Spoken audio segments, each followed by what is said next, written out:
오후에 함께 은혜를 나눌 말씀은 지금 아침에 함께 묵상하고 있는 여호수아 4장 한 부분 말씀과 그리고 열왕기하 17장 말씀 두 본문을 보겠습니다. 오늘 아침에 새벽 기도가 없어서 오늘 본문 중에 4장 중에 끝부분입니다. 19절 또 24절 제가 한 절 여러분 한 절 먼저 여호수아 4장 19절부터 먼저 보겠습니다. 19절입니다. 첫째 달 10일에 백성이 요단에서 올라와 여리고 동쪽 경계 길갈에 진침해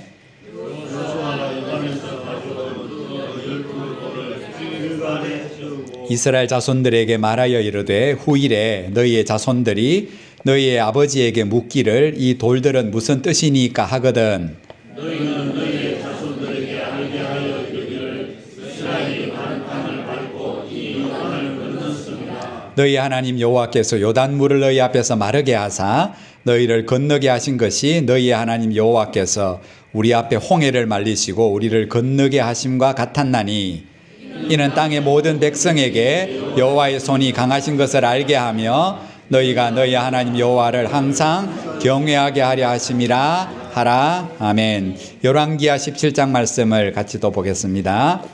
열왕기하 17장 34절 말씀 역시 제가 보겠습니다. 17장 34절 그들이 오늘까지 이전 풍속대로 행하여 여호와를 경외하지 아니하며 또 여호와께서 이스라엘이라 이름을 주신 야곱의 자손에게 명령하신 율례와 법도와 율법과 계명을 준행하지 아니하는도다. 옛적에 여호와께서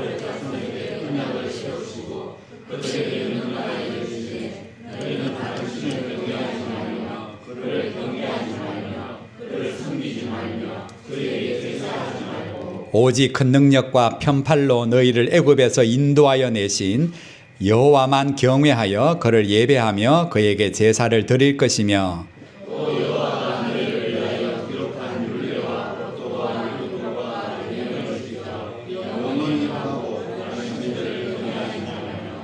또 내가 너희와 세운 언약을 잊지 말며 다른 신들을 경외하지 말고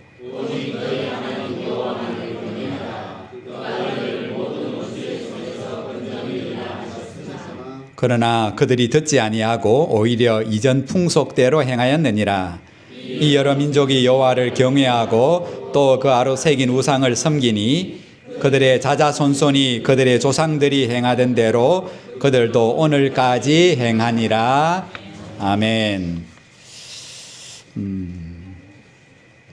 오늘 우리가 두 본문을 읽었습니다.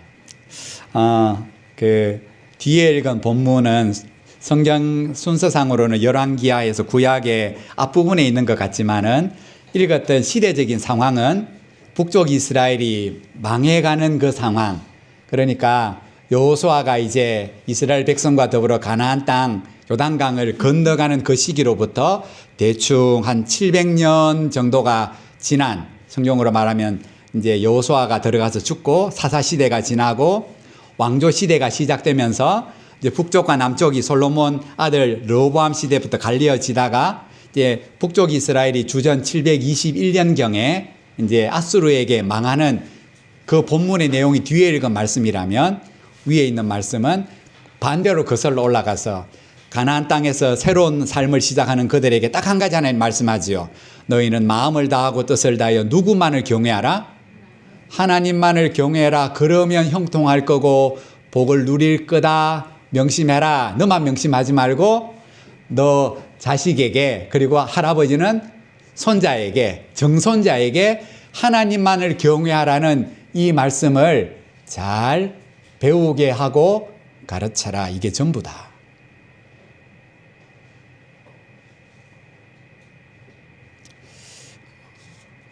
여호와를 경외하는 것. 경외라는 뜻은 공경하고 두려워한다는 뜻이에요.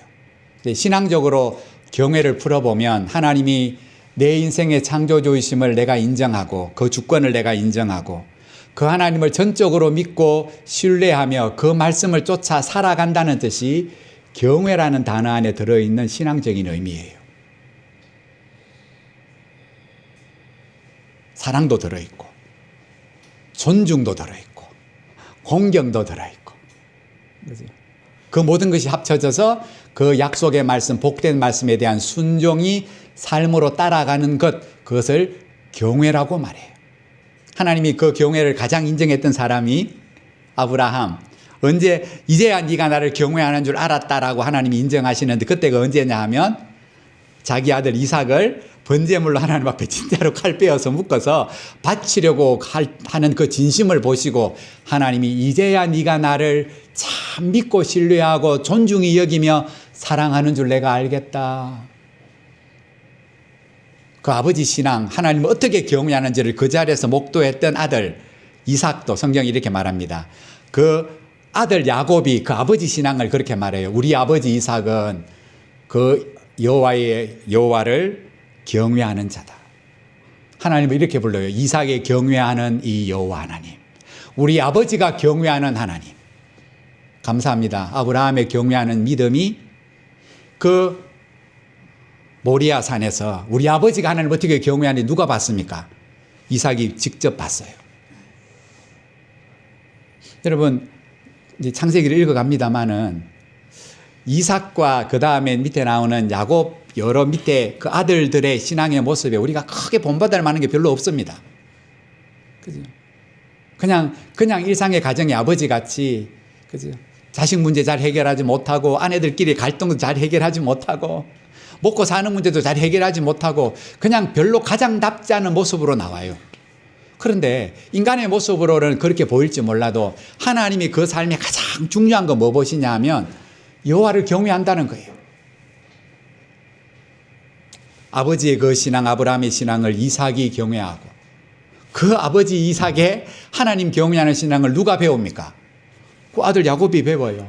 그 험악한 나그네 인생으로, 그죠? 세상의 관점으로 보면 야곱은 아버지로서 남편으로서 빵점이에요.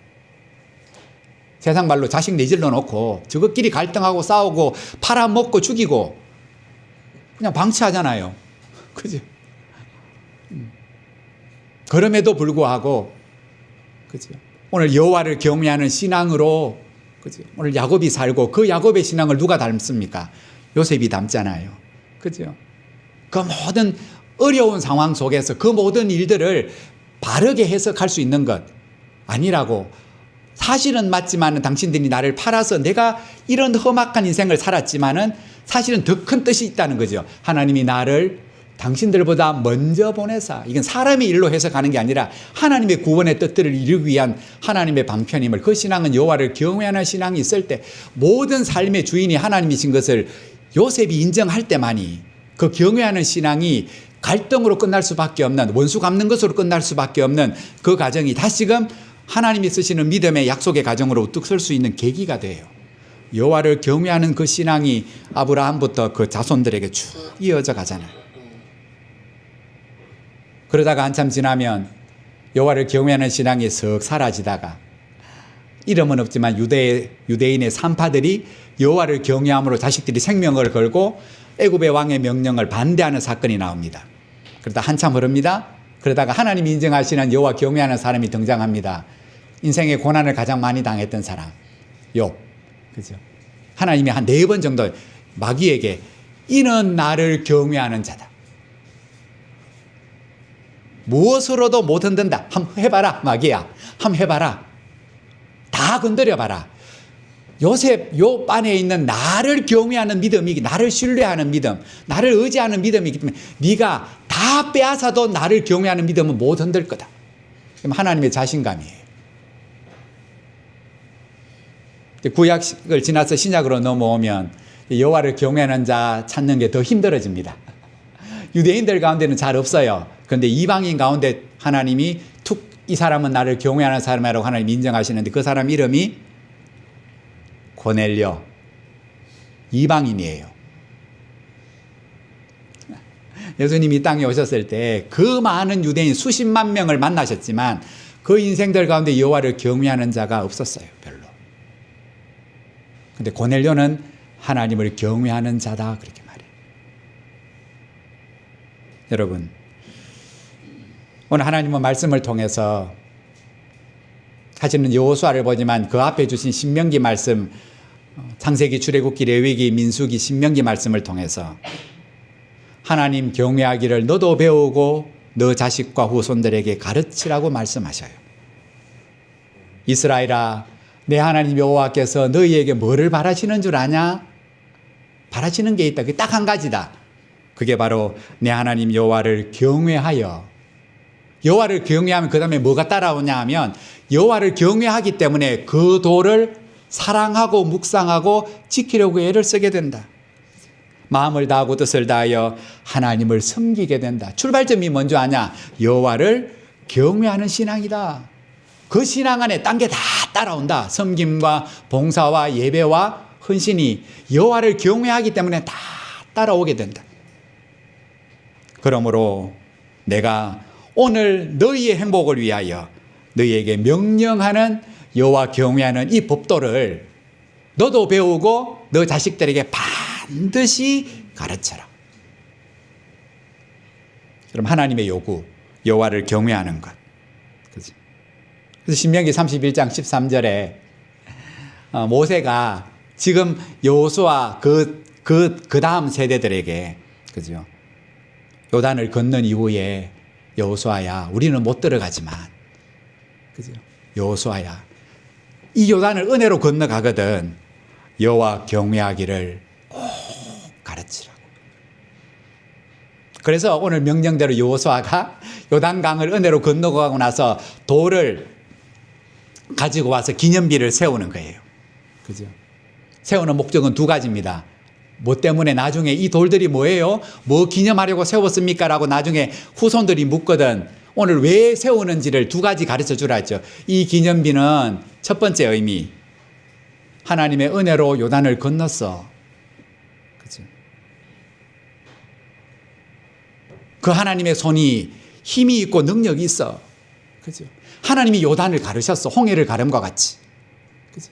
우리가 하나님을 믿고 의지했더니, 순종했더니 하나님이 우리 힘으로 건널 수 없는 이 홍수와 같은 이 강을 하나님의 마른 땅으로 건너가게 하셔서 하나님의 능한 손이 이 땅을 마르게 하셨어요. 그 기적의 두 번째 목적은 이 기적을 기억하고 가르침을 통해서 뭐 하라고? 우리 보고 하나님을 늘 경외하래. 하나님만을 예배하래. 하나님만을 섬기래.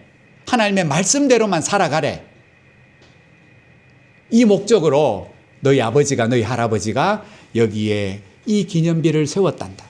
하나님의 손에 힘이 있으시고 그 하나님이 우리의 삶을 이끌어 가시고 그 하나님을 우리가 마음을 다하고 뜻을 다하고 힘을 다하여 예배하고 섬기며 뭐 하기를 원하신다? 항상 경외하기를 원하신다. 그렇게 여호수아 말씀은 기념비를 세우며 그런 기대 속에서 오늘 그렇게 새로운 삶을 시작하고 오늘 뒤에 읽은 말씀, 그리고 세월이 100년, 200년, 300년, 400년, 500년, 600년, 700년 지나가는 동안 어떤 일이 벌어졌나. 안타깝게도 우리가 알지요. 그 다음 시대, 여호수아가 죽으면 그 다음 세대가 뭐 돼요? 사사시대가 되잖아요. 사사기는 우리가 잘 알고 있습니다. 그 이전 세대, 하나님의 능력을 눈으로 보았던 그 세대가 죽고 나니 그 다음 세대, 말하면 3세대가 여호와를 알더라 모르더라? 모르더라.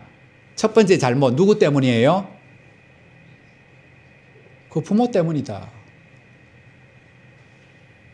여호와 경외하는 게 뭔지 안 가르치더라.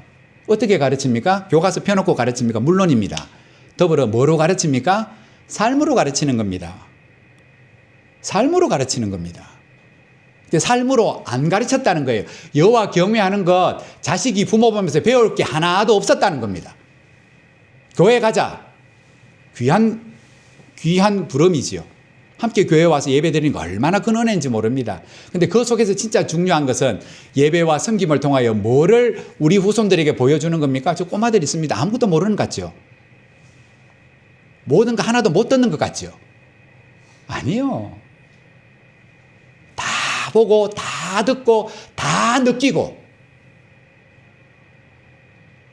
오늘 여호와를 경외하는 신앙이 여호수아 죽고 2세대가 죽고 광야에서 태어나 요단강을 건너 은혜의 땅을 밟았던 그 다음 세대가 하나님이 명심시키시고 기념비를 통해서 절기를 통해서 기억나게 하시는 여호와만 경배하라고 여호와만 예배하라는 그 살아있는 신앙을 안타깝게도 부모 세대가 할아버지 세대가 손자 세대 자식 세대에게 아무것도 보여주지 못한 거예요. 그래서 우리가 아는 것처럼 다음 세대가 아니라 무슨 세대가 되었다고요? 다른 세대 믿음 없는 세대 하나님을 알지 못하는 세대가 됐다고. 오늘 성경이 이렇게 말해요. 오늘까지 그렇게 말해요. 오늘 그렇게 나오죠. 읽었던 34절 시작할 때 그들이 오늘까지 이전 풍속대로 행하여 언제부터? 오래전부터 몇 년 됐다고요? 하루 이틀이 아니에요. 사실은 그슬로 올라가면 어느 순간 가나안 땅에 점령하면 얘들아 건너가거든. 절대로 가나안 사람들처럼 우상 섬기지 말고 하나님만 섬겨래. 하나님만 섬기라고 구별되게 살아라고 거룩하게 말씀대로만 살아라고 신신당부를 끊임없이 하셨는데 그죠? 그 여호수아가 마지막 유언이 뭡니까?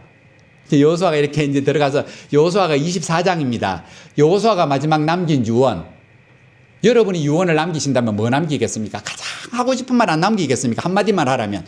여호수아가 마지막으로 남긴 딱 한마디 이겁니다. 여러분, 내가 딱 한마디만 합니다. 여호와만 경외하십시오. 그게 마지막 유언이에요. 여호수아가 남기고 싶은 마지막 말.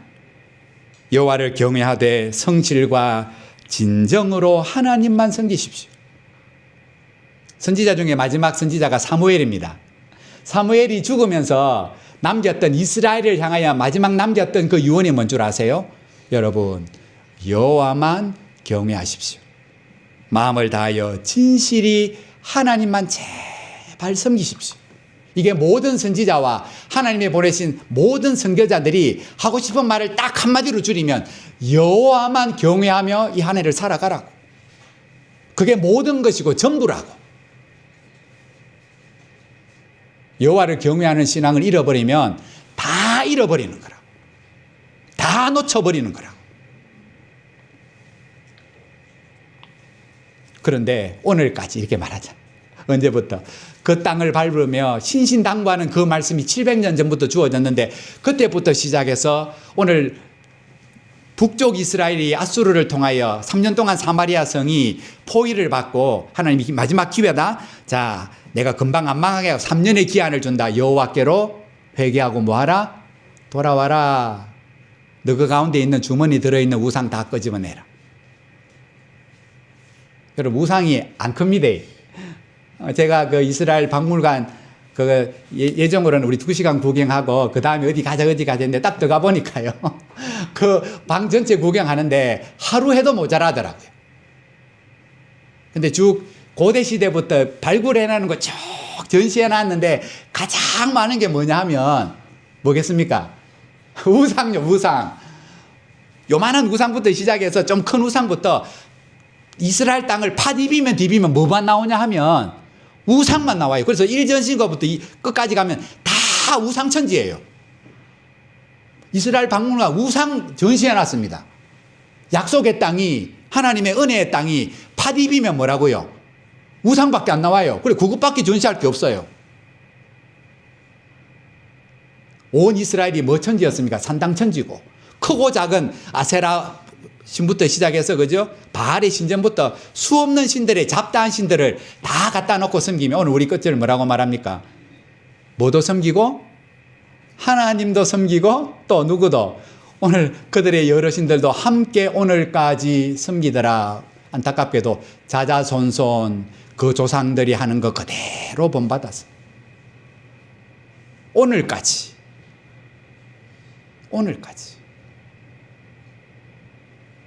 여러분, 오늘 뒤에 읽은 말씀은 무거운 말씀이지요. 그들이 오늘까지 이전 풍속대로 행하여 여호와를 경외하지 않고, 여호와를 경외하는 마음이 없으니까 하나님 주신 말씀 뭡니까? 당연히 뭐합니까? 준행하지 않고. 하지 말라는 것은 다 하지요. 그죠? 다른 신들을 경외하지 마라, 경배하지 마라, 섬기지 마라, 제사하지 마라. 하나님이 하지 마라 하는 것들은 골라서 다 하고, 그죠? 여호와만 경배하며 그를 예배하며 그만을 섬기라는 말씀을 뭡니까? 그들은 준행하지 아니하며 다른 신들을 경외하고 다른 신들을 예배하며 듣지도 아니하며 이전 풍속대로 행하였느니라. 사랑하는 성도 여러분,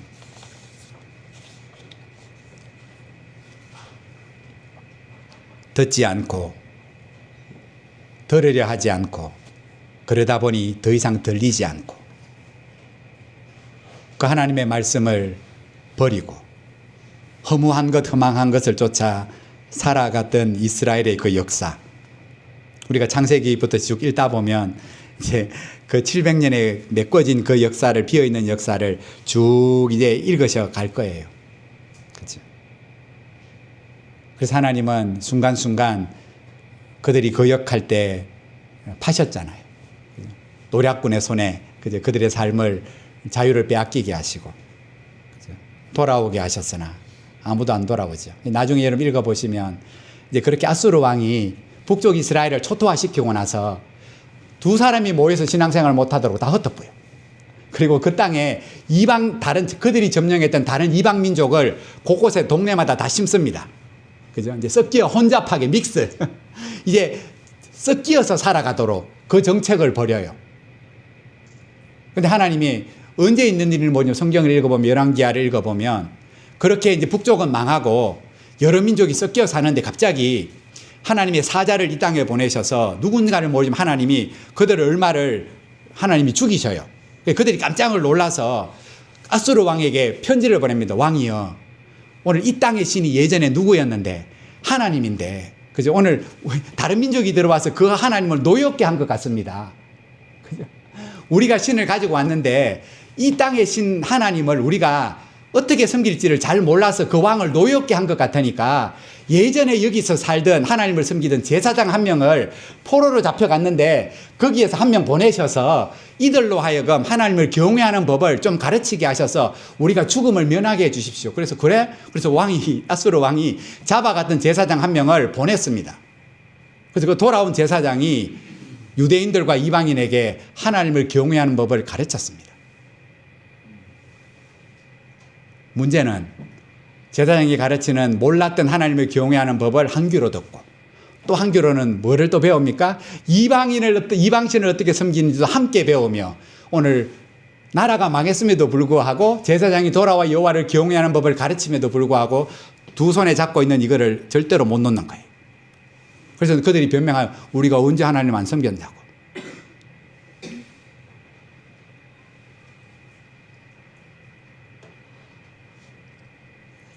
마지막으로 그들의 조상들이 행하던 대로, 이거 볼 때마다 안타까운 표현이에요. 그들의 조상들이 행하던 대로. 좋은 거 행했다는 거겠습니까? 본받지 말아야 되는 거 행했다는 뜻이겠습니까? 그죠? 후자예요, 후자. 안타깝게도. 하나님 경외하는 신앙, 절기를 지키고 예배를 드리고 하나님을 기념하는 그 신앙이 가르치지도 못했고 배우지도 못했다는 거예요. 그래서 사사기 2장에 안타깝게도 다음 세대가 등장하는 게 아니라 다른 세대, 이렇게 표현하죠. 하나님을 알지 못하는 세대가 등장하더라. 그래서 그들이 곧바로 하나님 버리잖아요. 그리고 다른 신들을 섬기죠. 그 일이 나라가 망할 때까지 계속 오늘까지 이어져 가더라. 그러면 그 안타까운 죄된 삶이 끊임없이 반복되어지는데 그것을 하나님이 끊으셔요. 누구를 보내셔서? 예수 그리스도를 이 땅에 보내셔서 이사야 21장 이새의 줄기에서 한 싹이 나며 그의 위에 여호와의 영, 지혜와 총명의 영, 모략과 재능의 영, 지식과 무엇보다 여호와를 경외하는 영이 그 위에 강림하시리니. 그죠? 그 이삭의 줄기에서 난 싹이 누구냐 하면 예수 그리스도시고, 예수님이 이 땅에 오셔서 보여주신 모든 삶, 말씀하신 그 중심이 뭡니까? 뭐만 경외하라? 여호와만 경외하며 그 여호와를 경외하는 삶이 어떠한 건지를 예수님이 삶으로 보여주셨다고요. 그리고 나서 성천하시면서 제자들에게 내가 내 영을 너희에게 다시금 보낼 거라고. 그게 성령이시죠. 그 성령이 너희에게 임할 때만이 뭐 할 수 있다고요? 여호와를 마음을 다하고 뜻을 다하여 오늘 또 경외하며 살아갈 수 있다. 그래서 성령을 기다리라고, 사역하기 전에 기다리라고 기도하라고 말씀하셨고, 약속대로 성령이 그들 가운데 임했을 때 그 성령이 임하는 가운데 뭐가 시작되냐면 교회가 시작되잖아요. 그죠? 그죠? 그래서 사도행전은 그 성령을 받아 여호와를 경외하는 자들이 세상에서 어떻게 살아가는가의 삶의 기록이 사도행전이잖아요. 그러면 사도행전에서 교회 생활을 어떻게 하더라 보여집니까? 한 구절도 없습니다. 그들은 모여서 날마다 떡을 떼고 소그룹처럼 말씀의 은혜를 나누고 기도하는 일들을 매일마다 했습니다. 그죠? 근데 사도행전에서 보여주는 삶은 그렇게 은혜 속에서 여호와를 경외하는 신앙을 배우고 가르치며 보면서 실제로 살아갔던 삶의 기록은 사도행전, 그들이 밖에서 살아갔던 삶의 모습이에요. 여호와를 어떻게 경외하는가? 그 하나님이 어떤 분이신가? 부모가 되니 여러 부담이 있지만은 그 무엇보다 여호와를 경외하는 신앙을 어떻게 전수해 가는가? 그게 참 부모로서의 가지고 있는 큰 거룩한 부담감이죠. 기억하십시다. 뭐 딴 게 있겠습니까? 한순간에 뭔가를 보여주는 게 아니라 매일의 부모된 내가 하나님 앞에 어떠한 신앙의 삶을 가지고 숨기고 살아가는가가 어쩌면 내 자녀들과 후손들에게 그 영향력을 그대로 미치는 거예요. 오늘 우리의 신앙, 아름다운 신앙을 전수하는 일에 힘을 써야 됩니다. 그죠? 그래서 우리가 실천하는 것 또 한번 153 감사노트. 제가 써보니 매일 쓴다는 게 안 쉬워요. 그죠? 그래서 2권이라도 채워보십시다. 2권이면 200일입니다. 200일. 하나님의 말씀을 날마다 묵상하고 5가지 감사를 내가 직접적으로 적어보고 3번 정도는 누군가에게 그 감사를 꼭 표현해보며 살아가는 것. 더불어 하루에 일주일에 한 번 몇 시에? 10시에. 뭐 그거는 여러분 신앙입니다만은 기준이 그랬으면 좋겠어요. 10시에 몇 분 정도, 10분 정도 함께 가정 예배를 통해서, 그죠? 귀한 신앙. 부모가 돼 보니 깨닫는 거는 잔소리는 옳은 소리인데 틀린 소리가 한마디도 없는데 잔소리는 절대로 자식을 못 바꾼다는 거.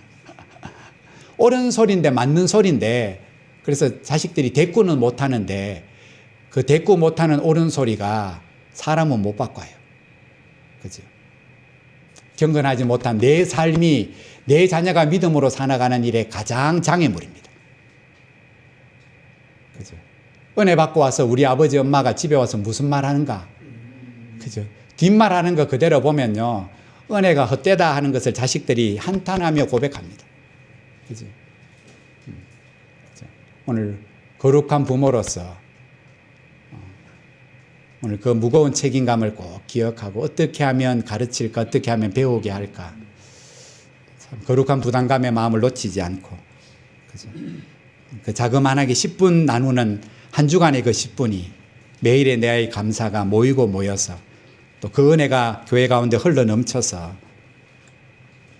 다시금 끊어져 가는 아름다운 신앙, 여호와를 경외할 때 하나님이 천대까지 복을 주신다는 말씀이 그냥 해보시는 말씀이 아니고 허풍의 말씀이 아니라 그대로 아브라함 그 신앙이 이삭의 신앙이 되고 야곱의 신앙이 되고 요셉의 신앙이 되고 그 후대의 아름다운 신앙의 고백이 되는 것처럼 오늘 여호와를 경외하는 신앙을 우리들 자신들이 오늘까지가 아니라 오늘부터 다시금 시작하며 말씀을 묵상하는 거 여호와를 경외하는 방법입니다. 어떻게 경외하는지를 알게 돼요. 아까 말한 것처럼 기도하는 것 여호와를 경외하는 방법입니다. 찬송하는 것 여호와를 경외하는 실천하는 방법입니다. 그죠? 일터에서 우리의 삶의 자리에서 오늘 먹든지 마시든지 무엇을 하든지 하나님을 향한 경외의 마음, 경외의 믿음으로 함께 잘 살아내요. 우리 가정이 우리의 교회가 이 땅이 그 하나님의 형통의 복을 누리게 되는 이 한 해가 되기를 주의 이름으로 축복합니다. 우리 시간 이 말씀을 잠시 기억하면서 우리 예배를 마치고 돌아가면서